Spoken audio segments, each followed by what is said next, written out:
Depensa na po kasi yung talent. Ako'y taga-sabi lang, ganito po yan. Kung ang ine-endorse lang naman niya, kunyari, ay, itong produkto na to, or sinasabi lang yung,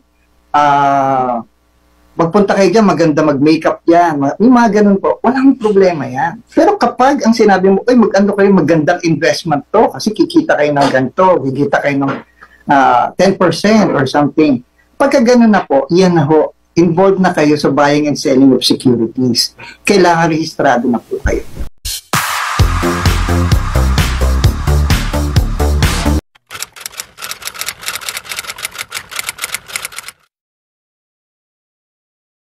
Ang nakuha namin mga impormasyon po ay siya po ay parang naghikayat ng endorse ng mga investment dun sa Beyond Skincare. Yun po yung kumpanya na inimbestigahan po. Ganito po ang sa Securities Regulation Code po, yung Section 28 na binanggit po, ang kailangan po kapag ang isa ay involved sa buying and selling ng securities po, investment contracts, etc., yan po ay kailangan nakarehistro sa SEC.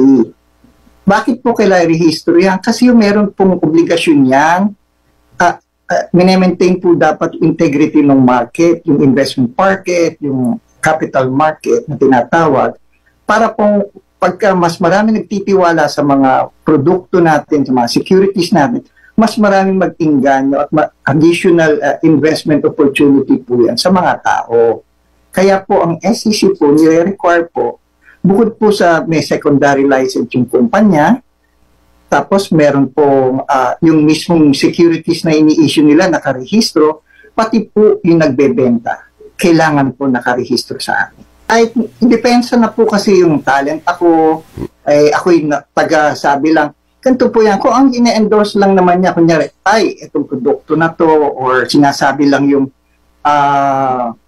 magpunta kayo dyan, maganda mag-makeup yan. Yung mga ganun po, walang problema yan. Pero kapag ang sinabi mo, ay, mag-ano kayo, magandang investment to, kasi kikita kayo ng ganito, kikita kayo ng 10% or something.